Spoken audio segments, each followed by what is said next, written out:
వరంగల్ మహానగర పాలక సంస్థ ఎన్నికల ప్రచారంలో ప్రధాన పార్టీలు తలమునకలయ్యాయి. గెలుపు కోసం అధికార విపక్ష నేతలు ఓటర్లను ప్రసన్నం చేసుకుంటున్నారు. ప్రజల ఓట్లను ఆకర్షించేందుకు రకరకాల ప్రయత్నాలు చేస్తున్నారు.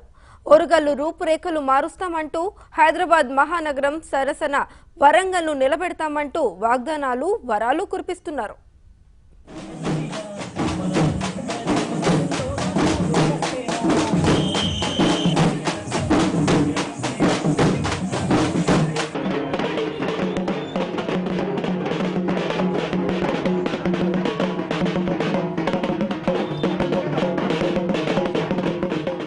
వరంగల్ ఉప ఎన్నికతో జోరు మీదున్న జిల్లా టీఆర్ఎస్ నేతలు అదే ఊపులో మున్సిపల్ ఎన్నికల్లో కూడా గెలవాలని చూస్తున్నారు.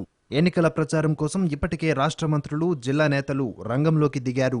58 డివిజన్లలో ప్రచారం ముమ్మరం చేశారు.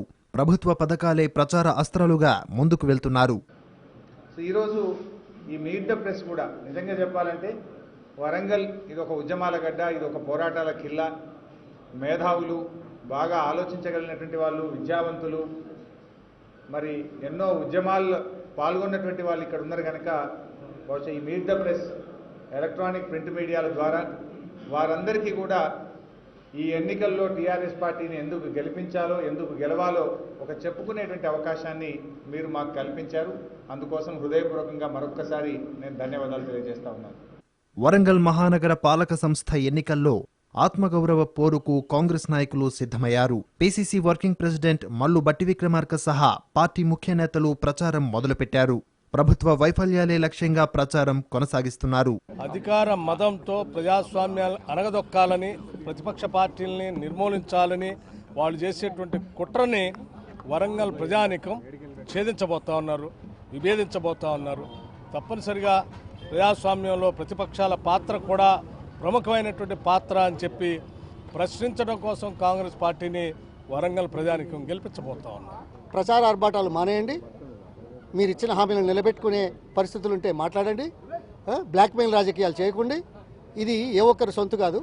అందుకోసం ప్రజాస్వామ్య పద్ధతుల్లో ప్రజలకిచ్చిన హామీలను నిలబెట్టుకునే పద్ధతిలో మాట్లాడడం కానీ, వ్యవహరించడం కానీ, పరిపాలనా పరంగా కానీ ప్రజల ముందు ఉంచాలి తప్ప ఈ బ్లాక్మెయిల్ రాజకీయాలు నడవవు. ప్రజలు ఎదురుతారు. కాంగ్రెస్ పార్టీ వారికి అండగా ఉంటుంది. ఇటు బీజేపీ నాయకులు కూడా జోరుగా డివిజన్లలో ప్రచారం చేస్తున్నారు.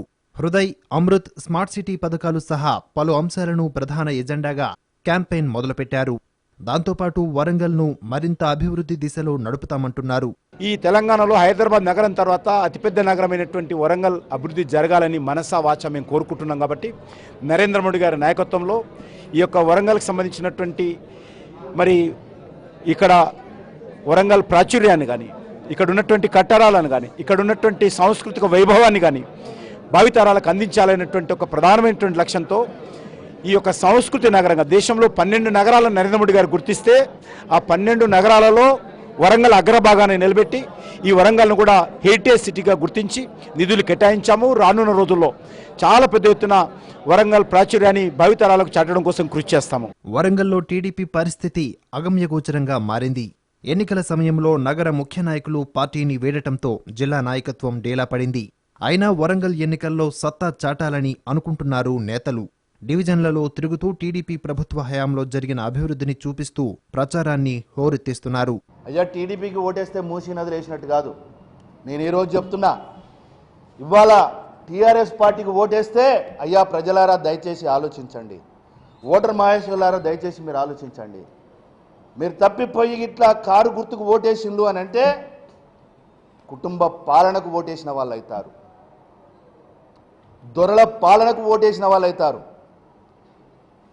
అవినీతికి ఓటేసిన వాళ్ళు అవుతారు, మోసపూరితమైన మాయగాళ్లకు, మోసపూరితమైన వ్యక్తులకు మీరు ఓటేసిన వాళ్ళు అవుతారు. ఎన్నికలకు ఇంకా 4 రోజులు మాత్రమే మిగిలి ఉండటంతో ప్రధాన పార్టీలు ప్రచారాన్ని ముమ్మరం చేశాయి.